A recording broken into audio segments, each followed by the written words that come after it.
Alkali metal. और ये क्या है बेटा, इसे बोलते हैं एल्काइली अर्थ मेटल, गरीब हो जाना कहलाएगा रिडक्शन। ये बात दिमाग में रखना, अपने आप ना कॉन्सेप्ट को आप क्लियर करते हुए चल जाओगे। मुझे नहीं लगता कि इसके बाद आपको दिक्कतें होनी, क्योंकि आपका आराम से कॉन्सेप्ट क्लियर होता जाएगा। ठीक है, जय हिंद आप सभी बच्चों को। आज हम लोग पढ़ेंगे क्लास 11 के रेडॉक्स रिएक्शन के बारे में, वन शॉट रिवीजन देखेंगे। देखिए वन शॉट रिवीजन का मतलब क्या होता है, एक ही वीडियो में सब चीज़।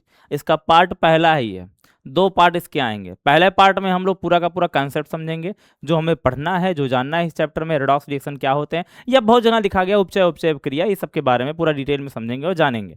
और जब ये पूरा कॉन्सेप्ट क्लियर हो जाएगा तो इसके बाद सेकंड पार्ट में हम लोग इसको यूज करते हुए इसके जितने भी बैलेंसिंग के फैक्टर हैं उन सभी को भी डिटेल में हम लोग समझेंगे। तो स्टार्ट करते हैं आज की क्लास को। आज हम लोग पढ़ने वाले प्यारा सा टर्म जिसका नाम है रेडॉक्स। देखिए जैसे कहते हैं, जैसे यथा नाम तथा गुण, यानी कि रेड और लिखेंगे ऑक्स। तो आधे आधे बच्चे सोचेंगे सर रेड का मतलब क्या होता है, लाल होगा। रेड का मतलब सर क्या होगा, लाल हो जाएगा। इसको सर क्या बोल देंगे, रेड माने लाल हो जाएगा। और सर ऑक्स माने होता है सर बैल। तो यानी सर आप लाल बैल पढ़ाएंगे क्या, रिएक्शन का नाम सर लाल बैल है या लाल बैल वाला रिएक्शन है ये? नहीं बेटा, ये रेड ऑक्स का मतलब है, रेड का मतलब होगा रिडक्शन, रेड का मतलब हो जाता है रिडक्शन। ठीक है, और ऑक्स का मतलब हो जाएगा ऑक्सीडेशन। यानी ऐसे प्रोसेस जिसमें ऑक्सीडेशन और रिडक्शन दोनों हो रहा हो उसी को बोलते हैं रेडॉक्स रिएक्शन। यही प्रोसेस है, यानी दो reaction in the complement of oxidation reduction या so known as redox reaction, ऐसे हम बोल के आराम से निकल जाएंगे। लेकिन अब मुद्दा यह है कि सर ऑक्सीडेशन और रिडक्शन क्या होता है, क्योंकि समझ में तो आ गया, लेकिन ऑक्सीडेशन रिडक्शन क्या होता है? तो सिंपल वर्ड है, देख लेते हैं ऑक्सीडेशन और रिडक्शन क्या होता है। इसको भी डिटेल में समझेंगे हम लोग। ठीक है, कि ऑक्सीडेशन क्या है, रिडक्शन क्या है। तो मान लीजिए हमारे पास पूछा गया कि ऑक्सीडेशन, ऑक्सीडेशन का मतलब होता है ऑक्सीकरण। क्या होता है बेटा, ऑक्सीकरण। ठीक है, तो जब ऑक्सीडेशन की बात करेंगे तो इसके लिए देखिए क्या होता है ना, कि दो कॉन्सेप्ट एक वेरी करता है, एक होता है मॉडल कॉन्सेप्ट, होता है ओल्ड कॉन्सेप्ट। जो मॉडल कॉन्सेप्ट होगा, अगर उस मॉडल कॉन्सेप्ट को समझे और ओल्ड कॉन्सेप्ट को समझे, यानी जो एक तरीका है ना कि इसमें एक ऑर्गेनिक फैक्टर में काम करता है, एक इनऑर्गेनिक में काम करता है, दोनों में अलग अलग फैक्टर काम करते हैं। तो इस समय अगर देखा जाए, जब हमने कहा कि ऑक्सीडेशन क्या होता है, तो कहा जाता है कि ऑक्सीडेशन उसे कहते हैं बेटा जब हमारे पास उस कंपोनेंट में क्या हो सके, ऑक्सीजन ऐड हो सके, adding of oxygen and also removing of hydrogen is also known as oxidation. अब सबसे बड़ा फैक्टर काम क्या करता है ना, कि ऐड होना ऑक्सीजन और रिमूव होना। ये कहते हैं, इसे बहुत लोग कहते हैं सर ये ओल्ड कॉन्सेप्ट पे काम करता है, लेकिन मेरे हिसाब से ओल्ड कॉन्सेप्ट तो काम करता ही है, लेकिन एक जगह और काम करता है। ओल्ड कॉन्सेप्ट मतलब समझते हो, पुरानी अवधारणा है, पुराने लोग बताते थे ऐसा होगा वैसा होगा उस तरीके से।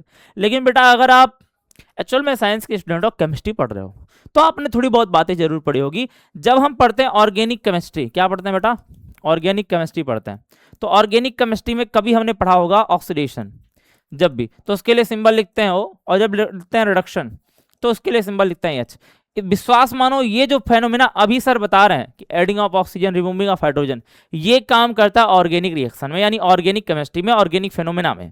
तो यानी ये जो कॉन्सेप्ट है ओल्ड कॉन्सेप्ट तो है ही, बिकॉज इससे ज्यादा जरूरी क्या है कि ये हमारे ऑर्गेनिक केमिस्ट्री में भी यूज होता है। तो इसका जानना समझना आपके लिए उतनी जरूरी है, जैसे कहते हैं ना कि अगर खाने में नमक की मात्रा कम हो जाए तो खाना फीका लगता है, ऐसे इसकी मात्रा कम हो जाए तो आपको ये कॉन्सेप्ट समझ में नहीं आएगा।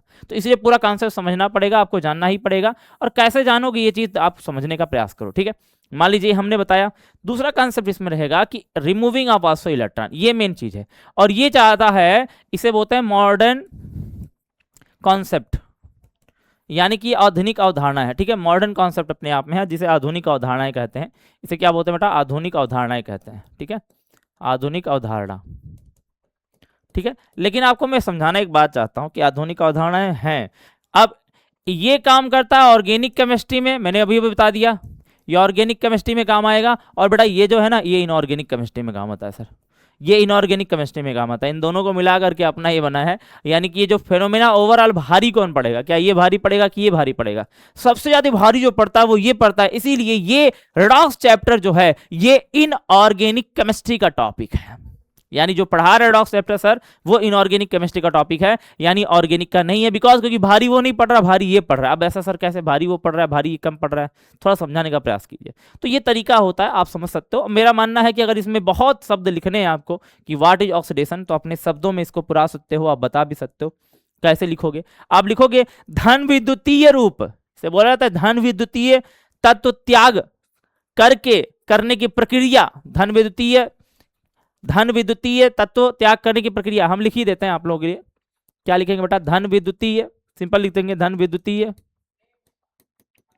तत्व, ठीक है, क्या, त्याग करने की प्रक्रिया, करने की प्रक्रिया क्या हो जाती है बेटा, इसी को कहते हैं ऑक्सीकरण की प्रक्रिया, ऑक्सीकरण, ऑक्सीकरण जिसे उपचयन कहते हैं या उपचयन कहलाती है, यानी ये कहलाती है बेटा, ऑक्सीकरण या उपचयन कहलाती है। अब अगर बात करें इंग्लिश में लिखना हो इसी चीज को, बड़ा ही 2 मिनट में लिखोगे आप लोग, ठीक है।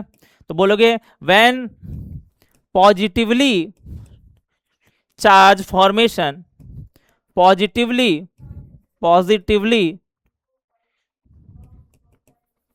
पॉजिटिवली, ये पॉजिटिवली चार्ज बन रहा है ना, पॉजिटिवली चार्ज, ठीक है, रिमूवल, ठीक है, रिमूवल यानी formation is also known as oxidation. आप लैंग्वेज में अपने आप में लिख सकते हो, जैसा भी लैंग्वेज आप बना पाओ। तो मेरे कहने का अकॉर्डिंग यही था कि अब सर कैसे धन विद्युतीय तत्व बनेगा, जैसे मान लो सोडियम है, सोडियम का नंबर 11 होता है, अब इसने इलेक्ट्रॉन निकाला, सोडियम बना Na+ और एक इलेक्ट्रॉन निकाल दिया, तो निकाला तो इसने इलेक्ट्रॉन और ये कैसा बना, पॉजिटिव बना, और ऐसे बनने की प्रक्रिया को ऑक्सीडेशन कहते हैं। बात समझ में आ गया होगा, ओके बेटा। तो अगर ये आ गई बात समझ में तो रिडक्शन भी आएगा। सेम कॉन्सेप्ट क्या आएगा बेटा, रिडक्शन भी समझ में आएगा, क्योंकि रिडक्शन भी इसी तरह से काम करता है, कोई अलग काम नहीं होता रिडक्शन का, ठीक है। तो देखो कैसे काम करता है, देख लो होता क्या है। अब हमारे पास आएगा रिडक्शन, जिसे क्या बोलेंगे बेटा, अपचयन बोला जाता है, अपचयन, उसे ऑक्सीकरण बोला, इसे अपचयन बोलता है, ठीक है, या उपचयन बोला जाता था पीछे वाले को। यहाँ क्या होगा, रिमूविंग, यहाँ सेम इसी का एंटी होता है, यहाँ ऑक्सीजन जुड़ रहा था, अब क्या होगा, ऑक्सीजन नहीं जुड़ेगा, हाइड्रोजन जुड़ेगा, अब हाइड्रोजन जुड़ेगा, ऑक्सीजन निकलेगा, यही कॉन्सेप्ट देखना दिमाग में, ठीक है, ये रिडक्शन में काम आता है, ओके, यस। और सर इलेक्ट्रॉन अब ऐड होगा, अच्छा जब इलेक्ट्रॉन ऐड होगा तो क्या होगा, ऋण विद्युतीय तत्व को प्राप्त करने की कैपेबिलिटी क्या कहलाती है, अपने आप में अपचयन कहलाती है। यानी यहां पर शब्द अब क्या आएगा, ऋण विद्युतीय, ऋण विद्युतीय तत्व,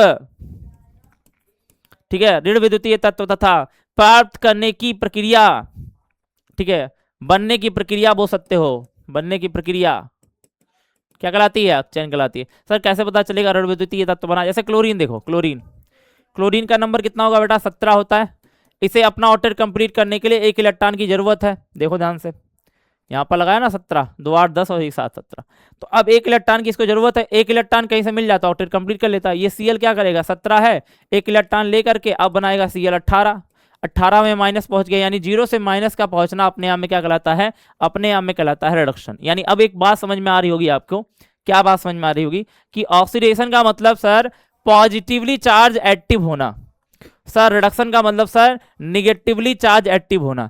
इस तरीके से इसे हम बोल सकते हैं सर धनी हो जाना, क्या बोल सकते हैं सर, धनी हो जाना, धनी समझते हो कि नहीं, धनी हो जाना, रिच हो जाना, क्या कहलाएगा, ऑक्सीडेशन कहलाएगा। एंड पुअर हो जाना, पुअर, गरीब हो जाना कहलाएगा रिडक्शन। ये बात दिमाग में रखना, अपने आप ना कॉन्सेप्ट को आप क्लियर करते हुए चल जाओगे, मुझे नहीं लगता कि इसके बाद आपको दिक्कतें होनी, क्योंकि आपका आराम से कॉन्सेप्ट क्लियर होता जाएगा, ठीक है। चलो बेटा, तो ये समझ में आ गई बात। अब देखो जब हम आप समझ चुके हैं कि ये इस तरह से काम करता है और इस तरह से ऑक्सीडेशन, इस तरह से रिडक्शन होता है, तो अब मुझे लगता है अब आप समझ जाओगे रेड ऑक्स रिएक्शन क्या होता है, रेडॉक्स रिएक्शन क्या होता है। तो रेडॉक्स रिएक्शन किसे कहते हैं, अब आपको पूछा जाए तो क्या बोलोगे, रेड और प्लस ऑक्स, अगर देखोगे तो मैंने बोला रेडॉक्स कैसे बनता है, रेड यहां से लेते हैं यानी रिडक्शन, ऑक्स यहां से लेते हैं यानी ऑक्सीडेशन। तो रेडॉक्स रिएक्शन क्या हो जाएगा, अगर बोलें तो ऑक्सीडेशन और प्लस रिडक्शन, इन दोनों के कॉम्बिनेशन से जो बनेगा बेटा उसी को बोलते हैं रेडॉक्स रिएक्शन, ठीक है। इन्हीं दोनों के कॉम्बिनेशन से जो बनता है उसी को क्या बोलते हैं, रेडॉक्स रिएक्शन। यानी अब हम समझ गए हैं कि रेडॉक्स रिएक्शन क्या हो सकते हैं, क्लियर है बात, ओके बेटा। तो अब हम अगर लिखना चाहें इसका डिफिनीशन, जैसा हम कर रहे हैं, तो डिफिनीशन लिखना चाहे तो कह सकते हैं यह एक दूसरे के पूरक होते हैं, यह एक दूसरे के पूरक होते हैं, यह एक दूसरे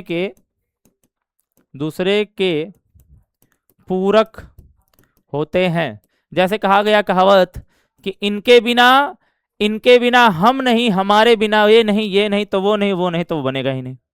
सर क्या बोल रहे हैं सर, अरे मतलब यही है बेटा कि जब एक का होने से काम नहीं बनता, दोनों का होगा तभी काम बनेगा। यानी बोल सकते हैं बोथ आर कॉम्प्लीमेंटली, कॉम्प्लीमेंटली यानी पूरक इसे बोलता है, ठीक है, पूरक, कॉम्प्लीमेंटली, ठीक है। तो बोथ आर कॉम्प्लीमेंटली, यानी ये दूसरे के पूरक हो सकते हैं। और जब ये दूसरे के पूरक होंगे, यानी जहां आपको रिडक्शन बनता हुआ दिखेगा वहीं ऑक्सीडेशन बनता हुआ दिखेगा। और ये बात दिमाग में आनी चाहिए हर किसी बच्चे का, ठीक है, हर किसी बच्चे के दिमाग में आनी चाहिए। क्लियर, बात समझ में आई यहाँ तक? तो ये ऑक्सीडेशन रेडॉक्स रिएक्शन। अब हम रेडॉक्स रिएक्शन पढ़ चुके, फिर हमें क्या करना होगा, इसके बाद चलनी होगी ऑक्सीडेशन नंबर, जिसे ऑक्सीकरण संख्या कहते हैं। क्या पढ़ना है बेटा? ऑक्सीकरण संख्या, इसे बोलते हैं ऑक्सीडेशन नंबर। ऑक्सीडेशन नंबर क्या होता है बेटा, कि हमें ये बताता है किसी भी स्पीसीज के बारे में कि किस तरह से किसके नंबर क्या चीजें होंगी, इन सभी पहलू पे बात करता है ऑक्सीडेशन नंबर, ठीक है। बात करता है, सिंपल बताता है कि ये किसी भी परमाणु पर आयन पे एक बेसिकली स्पीसीज होता है, वो उसका मतलब कहता है चार्ज पार्टिकल वाला कैरेक्टर, तो वो चार्ज पार्टिकल बनाता है। अब बता दें आपको ये चीज कहां से आई होगी, तो कहा गया है कि इससे पहले फ्रैंकलैंड नाम के साइंटिस्ट थे 1825 में, जिन्होंने बताया था कि जो संयुक्ता है उसकी सिद्धांत को बताया था। और संयुक्ता के सिद्धांत को समझते समझते लोगों ने कहा कि संयुक्ता तो पॉजिटिव निगेटिव नहीं होती, वो तो एक ही वैल्यू देती है। तो लोगों ने कहा कि भाई ऐसे तरीके से काम करते करते करते करते ऑक्सीडेशन नंबर में क्या अंतर है। उन्होंने कहा कि जो संयुक्ता होती है उसी से कहीं ना कहीं मिलता जुलता अपने आप में ऑक्सीडेशन नंबर होता है। तो मैं आपको इसलिए समझाना चाहता हूं कि ये किसी भी परमाणु पर स्पीसीज पर क्या होता है, चार्ज पार्टिकल हो सकते हैं। तो आप लिख सकते हो, लिखिए, किसी परमाणु, ऑक्सीकरण संख्या के बारे में लिखा है, किसी परमाणु या यौगिक, ठीक है, ये क्या हो सकता है, किसी परमाणु या यौगिक या आयन भी कह सकते हो, या आयन, किसी परमाणु यौगिक या आयन क्या कह सकते हो, किसी परमाणु यौगिक या आयन पर क्या बोल सकते हो, आवेश हो सकते हैं, उपस्थित चार्ज हो सकते हैं, ठीक है, पर आवेश हो सकते हैं। आवेश कैसा होगा बेटा, पॉजिटिव और नेगेटिव? हाँ बेटा, पॉजिटिव और नेगेटिव हो सकता है आवेश। या ऐसी कई लोग कहते हैं स्पीसीज, क्या बोल सकते हैं, स्पीसीज, जिसकी बात हो रही है ना जिस कंपोनेंट के बारे में, उस स्पीसीज, ठीक है, का क्या हो सकता है, क्या हो सकता है बेटा, ऑक्सीकरण संख्या कहलाता है। क्या ऑक्सीकरण संख्या कहलाता है। लेकिन बेटा एक बार बता देते हैं, तो बोल सकते हैं, ठीक है, लिख सकते हो, इट इज एनी स्पीसीज,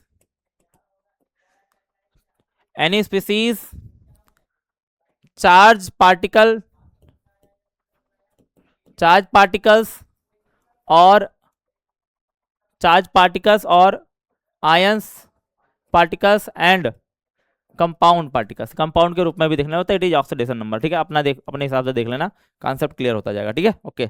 अब देखो जरूरी क्या है, हमारे पास संयुक्ता की पुरानी अवधारणाएं थी, संयुक्ता जो थी इसी की पुरानी, अगर हम संयुक्ता की बात करें, सर अब संयुक्ता की बात करने लगे तो भाई वैलेंसी की बात करेंगे हम लोग, क्योंकि दोनों में डिफरेंसेस नहीं समझोगे ना तो आपके दिमाग में यही आ जाएगा कि सर क्या क्या बता रहे हैं।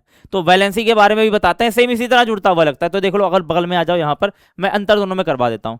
एक तरफ लिख देते हैं हम लोग संयोजकता, एक तरफ लिख देते हैं संयोजकता, इसे वैलेंसी बोलते हैं, और एक तरफ लिख देते हैं ऑक्सीकरण संख्या। कोई दोनों में अंतर जो समझ जाओगे, क्या समझ जाओगे, तो आपको समझ में आ जाएगा, पूरे कॉन्सेप्ट आपके दिमाग में आने शुरू हो जाएंगे, ठीक है।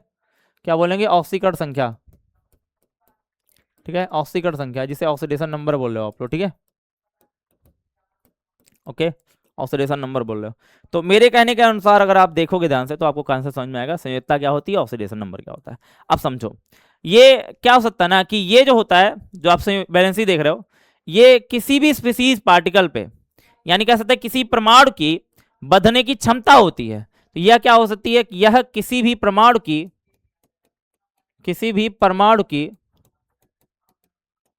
बंधने की क्षमता होती है, बंधन क्षमता होती है, क्या होती है, क्षमता होती है, ठीक है, होती है। It is bonding capability of if it is bonding capability of any atoms, ठीक है, ये किसी भी एटम के बॉन्डिंग कैपेबिलिटी हो सकती है, समझ में आई बात। और ये क्या हो सकता है, ये किसी भी स्पीसीज पर आवेश हो सकता है, यानी चार्ज पार्टिकल्स हो सकता है, जैसा अभी बताया आपको। तो यानी क्या हो सकता है, यह किसी भी स्पीसीज पर किसी भी स्पीसीज पर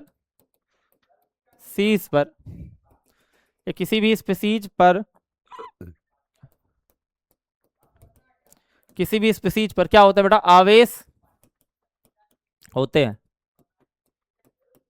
किसी भी स्पीसीज पे क्या होता है बेटा, आवेश होते हैं। क्लियर हो रही बात, ओके। अब देखो ध्यान से समझना, सर ये किसी भी स्पीसीज पे आवेश होते हैं, साथ साथ यह निश्चित होते हैं, यहां पर ये फिक्स होते हैं, ये लिखना है ये निश्चित, निश्चित यानी ये फिक्स होता है, ठीक है, ये फिक्स होता है। परंतु यह जो होता है ये अनिश्चित होता है। क्या होता है बेटा? अनिश्चित होता है, ये वेरिएबल होता है, जगह मिलेगा जैसा वैसा काम करता है, ठीक है, इट इज वेरिएबल्स। और जब ये वेरिएबल होंगे बेटा तब यहां पर थर्ड पॉइंट देख लेना। मतलब एक तरफ देखोगे यह क्या होते हैं, किसी भी स्पीसीज में बंधने की क्षमता होती है कि बॉन्ड बनाता है किस तरीके से, वो उसके शेयरिंग ऑफ इलेक्ट्रॉन्स है, तो उस तरह से उसकी बॉन्डिंग बनती है और वो काम बनता है। और यहाँ क्या है, किसी स्पीसीज में फिक्स होते हैं या वेरिएबल होते हैं, वेरिएबल में बदल जाता है, मतलब भाई सिंपल वर्ड है, ये बदलते हैं। और क्या लिखना है, इसे पॉजिटिव निगेटिव से प्रदर्शित, याद रखना, से प्रदर्शित नहीं करते, नहीं करते, ठीक है बात समझना। और क्या सकते हैं, इसे पॉजिटिव नेगेटिव से प्रदर्शित करते हैं, प्रदर्शित करते हैं। अगर मैंने सपोज करो कह दिया, थोड़ा सा समझना बात को, मैं बहुत बेसिकली बताऊंगा। मैंने कहा ऑक्सीजन के बारे में, समझना दोनों का एग्जांपल, इसका भी ऑक्सीजन का एग्जांपल देता हूं, समझ लेना। ऑक्सीजन का नंबर 8 होता है, इलेक्ट्रॉनिक कॉन्फ़िगरेशन क्या है 2 और 6, लास्ट में इलेक्ट्रॉन 6 आया, 6 7 8 यही होता है ना, 6 इलेक्ट्रॉन, क्यों ऐसा ही होता है ना। अब आपको पता है एक चीज कि ये 6 इलेक्ट्रॉन ज्यादा होता है, तो वैलेंसी निकालने का एक तरीका होता है, हर किसी बच्चे को पता है, वैलेंसी इक्वल टू होता है 8 minus number of last electron. तो 8 minus number of last electron 6 में से यानी 2 आएगा, यानी इस ऑक्सीजन की वैलेंसी कितनी हुई 2, यानी 2 बॉन्ड बनाने की क्षमता इसकी है और 2 वैलेंसी इसकी हुई, निश्चित है, इसके अलावा कोई और कुछ नहीं होगा। लेकिन सर इसके होने के बाद सर इसका क्या अंतर है, सही, इसमें ऑक्सीकरण संख्या में क्या होता है, ऑक्सीजन के मेंबर को लोगे तो ऑक्सीजन की वैलेंसी आनी कितनी है, ऑक्सीजन का जो ऑक्सीकरण संख्या आना है वो बनाता है -1 भी, -2 भी, ऑक्सीजन का ऑक्सीकरण संख्या -1/2 भी बनाता है। ऑक्सीजन का ऑक्सीकरण संख्या मतलब ऑक्सीजन के इतने सारे ऑक्सीकरण संख्या होंगे जिसे कोई कल्पना नहीं कर पाओगे। ये -2 भी बनाता है, -1 बनाता है, और -1/2 भी बनाता है, -1/3 भी बनाता है, -1/2 बनाता है, -1 +1 भी बनाता है, और ये +2 भी बनाता है। सर इतना सारा ऑक्सीडेशन नंबर, यस, तो यही चीज मैं आपको बता रहा था, ये प्लस माइनस में होकर के कई सारे बनाते हैं, लेकिन ये इसका फिक्स होता है, ये अपना 2 बनाया तो 2 बना के काम खत्म। तो मेरे हिसाब से आपको ये जानना जरूरी है, आपका ये जानना हक भी है कि किस तरह से किसका ऑक्सीकरण संख्या क्या होगा, बातें समझे? Yes sir. तो पहले पार्ट में हम पूरा कॉन्सेप्ट क्लियर करने का प्रयास ही करेंगे, और हमें समझना है अभी प्रेजेंट टाइम के हिसाब से कि हम समझेंगे कि ऑक्सीकरण संख्या कैसे निकाला जा सकता है, ऑक्सीडेशन नंबर कैसे फाइंड किया जा सकता है, ठीक है। तो लिखेंगे ऑक्सीकरण संख्या, ऑक्सीकरण संख्या यानी ऑक्सीडेशन नंबर ज्ञात, ठीक है, ज्ञात करने के लिए मुख्य तत्व, ज्ञात करने के लिए मुख्य तत्व, मुख्य तथ्य याद रखना होगा। पहला पॉइंट, फर्स्ट, हम पीरियोडिक टेबल से ज्यादा वैल्यू को जोड़ते हैं क्योंकि मुझे मेरा मन करता है ना, वो अच्छा लगता है मुझे, तो मैं बेसिकली आपको समझाना चाहता हूं हर एलिमेंट के बारे में।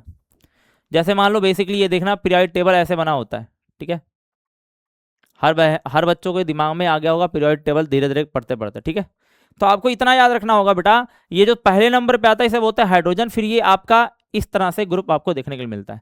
ये इतना जो है ध्यान से सुनने का प्रयास कीजिए, एस ब्लॉक वाले, ये तो एस ब्लॉक के एलिमेंट हुए, और ये आपका पी ब्लॉक का एलिमेंट हुआ, और बीच में आपके डी ब्लॉक के एलिमेंट, और इसके नीचे आपके यहाँ पर आपके एफ ब्लॉक के एलिमेंट हुए। एफ ब्लॉक के एलिमेंट इसलिए नहीं क्योंकि इसके ऑक्सीकरण संख्या है ना फिक्स होती है, बाकी इनका आपको वो बहुत कम यूज होता है, एस और पी के ज्यादा यूज होते हैं, डी के भी यूज कम होते हैं, लेकिन एसपी डी ज्यादा यूज होता है। ओके, अब सुनो बेटा, जब इतना समझ गए तब कोई दिक्कत नहीं। इस वाले पॉइंट को देखोगे तो इसे बोलते हैं एल्कली मेटल्स, इसे बोलते हैं क्षारीय धातुएं, एल्कली मेटल। और ये क्या है बेटा, इसे बोलते हैं एल्काइली अर्थ मेटल, एल्काइली अर्थ मेटल्स कहा जाता है, यानी क्षारीय मृदा धातुएं, क्षारीय अर्थ मतलब बोलेगा मृदा धातुएं, क्लियर, क्षारीय मृदा धातुएं ये कहा जाता है बेटा, एल्कली अर्थ मेटल्स। यहां से समझने में किसी को दिक्कत नहीं बेटा। अब पहले एलिमेंट के हाइड्रोजन की बात कर लेते हैं, तो मैं शुरुआत करूंगा हाइड्रोजन वाले एलिमेंट से।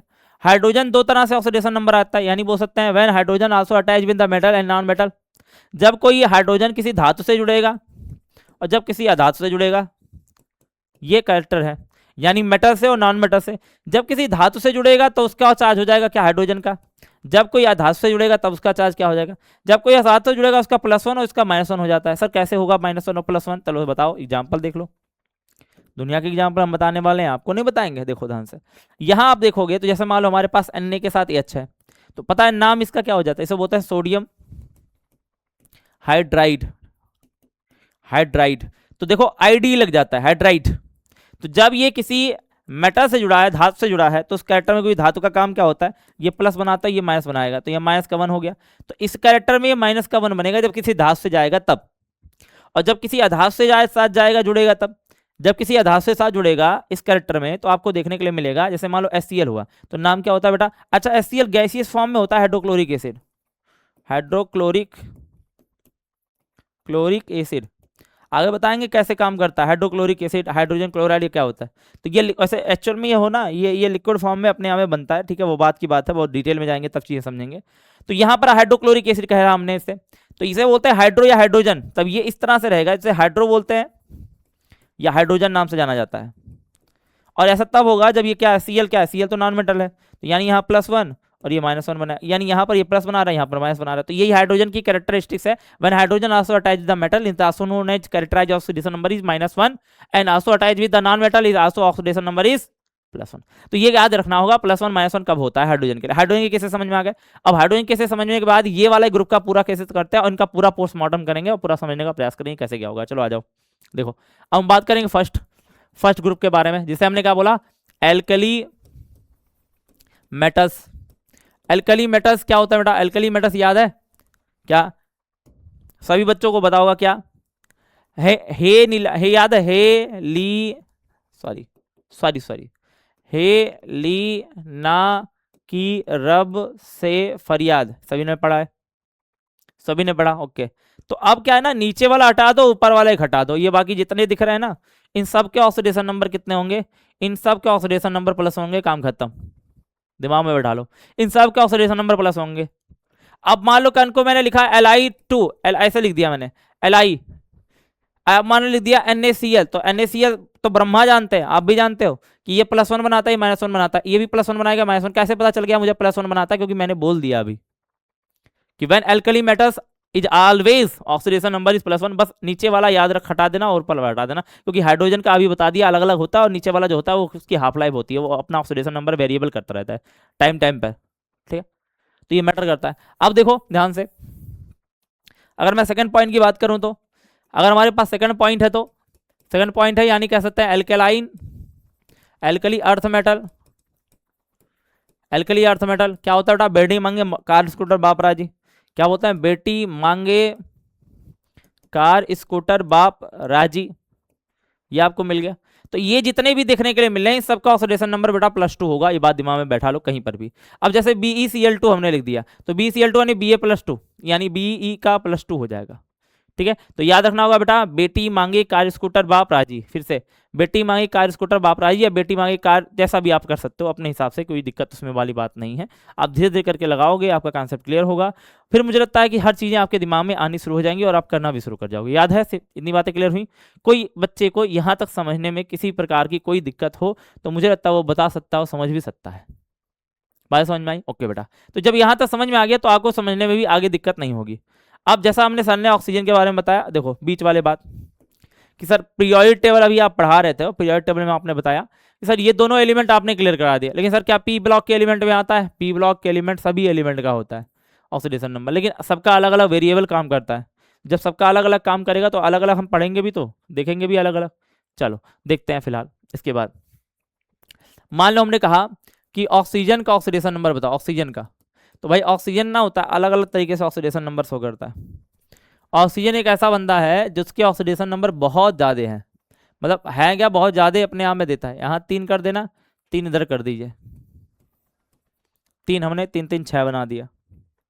अब 6 आपके पास हो गए 6। आपके पास ऑक्सीजन है, ऑक्सीजन -1 बनाता है, -2 बनाता है, -1 बनाता है, -1/3 बनाता है, +1 बनाता है, +2 बनाता है। ये ऑक्सीजन के ऑक्सीडेशन नंबर है। तो अलग अलग मैटर पे अलग अलग ऑक्सीडेशन नंबर होंगे, इसे बोलेंगे क्या, पर ऑक्साइड। इसे बोलते हैं ऑक्साइड, इसे बोल देंगे सुपर ऑक्साइड, सुपर ऑक्साइड, इसे बोलेंगे ओजोनाइड, इसे बोल देंगे क्या, ऑक्सो एसिड। ये दोनों मिलकर बनाते हैं ऑक्सो एसिड, ये ऑक्सी एसिड कहा जाता है। ठीक है, ऑक्सी एसिड या ऑक्सो एसिड कहते हैं। यानी ओवरऑल मेरे आपके लिए अगर एग्जांपल रखूं तो आपको एग्जांपल में ही समझ में आएगा कि मान लो हमारे पास H2O2 हो गया, तो H2O2 में क्या होता है, परऑक्साइड बॉन्ड होता है, ऐसे बनता है बेटा, और इसमें इसका -1, इसका -1, इसका +1, इसका +1, ऐसे तरीके से जाता है, यानी इस ऑक्सीजन के बीच में परऑक्साइड बॉन्डिंग देखने के लिए मिलती है। ओके, समझ में आई बात यहां तक? अच्छा, तो अब यहां तक आपने समझ गए। फिर आपका आता है ऑक्साइड यानी CaO, तो इसका +2 और यहाँ -2, तो यहाँ क्या हो जाएगा, ऑक्साइड हो जाएगा। ठीक है, यहां पर सुपर ऑक्साइड है जैसे RbO2, रुबिडियम ऑक्साइड यार KO2, इन सब का अरे याद भी करना है क्या, इसे देखने लग जाना चाहिए दिमाग में। KO2 आ गया, कैसे सर, दिमाग में देखो, अगर मैंने कहा सर K का पता चल गया, K का भी आपको बता के आया सर, क्या बताया सर ने, K का +1 होता है और ऑक्सीजन का पता करना है, 2 ऑक्सीजन का पता करना है हमें। ऑक्सीजन के वैल्यू को मान लो x = 0, तो यहाँ क्या हुआ, x = इधर जब जाएगा तो यहाँ पर आ जाएगा क्या, यहाँ पर इसका ये वैल्यू है तो इधर आ जाएगा, क्योंकि 2 यहाँ पर है तो 2 लगाया, यहाँ पर आएगा 1, s = क्या आ जाएगा, -1/2। तो इस तरह से इसके भी ऑक्सीडेशन नंबर निकाल सकते हो, जान सकते हो। ये ओजोनाइड KO3, ये एक एग्जांपल बहुत फेमस है, KO3 ओजोनाइड करके O3 आता है। और यहाँ क्या आता है, मान लो हमारे पास क्या है, व्हेन फ्लोरीन, फ्लोरीन एक ऐसा बंदा है ना, फ्लोरीन मैं आपको बताना चाहता हूँ, फ्लोरीन एक ऐसा बंदा है जिसका हमेशा याद रखना बेटा, ऑलवेज, हमेशा ऑक्सीडेशन नंबर -1 होगा, ये बात भूलना नहीं है। Fluorine oxidation number is -1 is always, हमेशा, हर तरीके से हमेशा इसका ऑक्सीडेशन नंबर -1 होगा, ये बात कहीं गांठ बांध लो, रख लो। तो जब इसका -1 होगा बेटा, तो यहां जैसे ही लगाओगे इसको, तो यहां क्या हो गया, O2F2, तो इस कैरेक्टर में इसका +1 हो जाएगा ऑक्सीजन का। ओके, क्लियर हुई बातें यहां तक? अच्छा, तो ये ऑक्सीजन हो गया। अब ऑक्सीजन के बारे में समझ में आ गया होगा। अब कई सारे एलिमेंट ऐसे होते हैं जिनका ऑक्सीडेशन नंबर अलग अलग काम करता है, और मुझे इतना समझना आपको पड़ेगा, हर चीजें धीरे धीरे जाननी पड़ेगी और आपका काम बन जाएगा। समय रहते आप डिसीजन लेंगे तो आपका काम बन जाएगा। अब मान लीजिए हम कुछ का कहते हैं, मान लो HClO4 में हमने कहा Cl का ऑक्सीडेशन नंबर निकालो, या ClO3 में Cl का निकालो, या ClO में Cl का निकालो ऑक्सीडेशन नंबर। चलो अलग अलग तरीके से Cl का ऑक्सीडेशन नंबर सर बता रहे हैं। यस, तो आपको पता है हाइड्रोजन का +1 होता है हमेशा, प्लस इसका मान लो x +4 ऑक्सीजन का होता है -2 = 0, तो यहाँ हो गया 1, यहाँ क्या हो गया 1 और प्लस x -8 = 0, तो यस = उधर जाएगा तो +7, यानी यहाँ पर तो +7 आ गया। यही तो आपको बताना चाहता था कि अलग अलग स्टेट में अलग अलग फ्लोराइड वाला है, क्लोराइड वाला, ये सबका अलग अलग होता है। अब किसी क्लोरीन का देख लो, इसका होता है +1, इसका हो जाएगा x, इसको मान लो x, +3 ऑक्सीजन का होता है -2 = 0, तो 1 हो गया, x -6 = 0, तो यस = क्या आएगा, इधर जाएगा तो यहाँ हो जाएगा +5, इस तरह से देखने के लिए मिलेगा। यहाँ 8 था, +5 हो गया। अब यहाँ देखोगे तो यहाँ क्या हो गया, इसका +1 हो गया, इसका प्लस यस प्लस का यहाँ 2 का -2 हो गया = 0, यस = क्या हो जाएगा, -1 आपको देखने के लिए, प्लस का 1 देखने के लिए आपको मिलेगा। तो मेरे कहने के हिसाब से अलग अलग तत्वों के अलग अलग ऑक्सीडेशन नंबर देखने के लिए मिलते हैं, तो आपको ये समझना है। मान लीजिए हमारे पास H2SO4 आ जाए, H2SO4 में अगर सल्फर का पूछ लिया गया तब, तो हाइड्रोजन का होता है क्या, 2 + का 1 हो जाएगा, मतलब हाइड्रोजन क्या होता है, हाइड्रोजन बनाता है +1 और यहाँ पर मल्टीप्लाई करेंगे 2 का इसका, प्लस इसका x मान लेंगे, 4 ऑक्सीजन का होता है -2 = 0, तो लिखेंगे 2 प्लस का x माइनस का 8 = 0, यस = क्या हो जाएगा +6। इस तरह से आपको ऑक्सीडेशन नंबर K2SO4 के भी देखने मिलता है। कल को हमने पूछ लिया किसी भी एलिमेंट का HNO3 का, यह आपको कर देना होमवर्क के रूप में। दूसरा हमने कह दिया KClO3 माइनस का, इसका भी कर देना है। थर्ड पॉइंट H2O7 में S का बता देना है। तो 2-3 एलिमेंट मैंने आपको दे दिए होमवर्क के लिए। अब देखो नेक्स्ट टॉपिक को आपको इसका पार्ट सेकंड वेट करना है, टू बी कंटिन्यू मैं लिख देता हूं, ठीक है, टू बी कंटिन्यू। भाई देखो एक पार्ट में हर चैप्टर क्लियर हो जाए ऐसा पॉसिबल नहीं है। मैंने बहुत सारे टर्म को एक साथ क्लियर करने की कोशिश की, लेकिन फिलहाल अगर कोई टर्म अभी भी रह गया, बहुत सारे टर्म रह गए, अब भाई इसके मिसलिनियस पॉइंट भी बताएंगे, कुछ ऐसे टर्म भी आएंगे जो हमें अलग अलग तरीके से देखने के लिए मिलेंगे, तो इन सभी टर्मों को हम बात करेंगे, चीजें देखेंगे इसके नेक्स्ट पार्ट में। तो नेक्स्ट पार्ट के लिए आप लोगों को टाइम पे आना है, इसका नेक्स्ट पार्ट में हम लोग लाएंगे। कमेंट सेशन में इस पार्ट के बाद इतना कमेंट कर दो कि नेक्स्ट पार्ट आपको मिले, ठीक है। मिलता है नेक्स्ट क्लास में, सभी को नमस्कार, धन्यवाद, जय हिंद।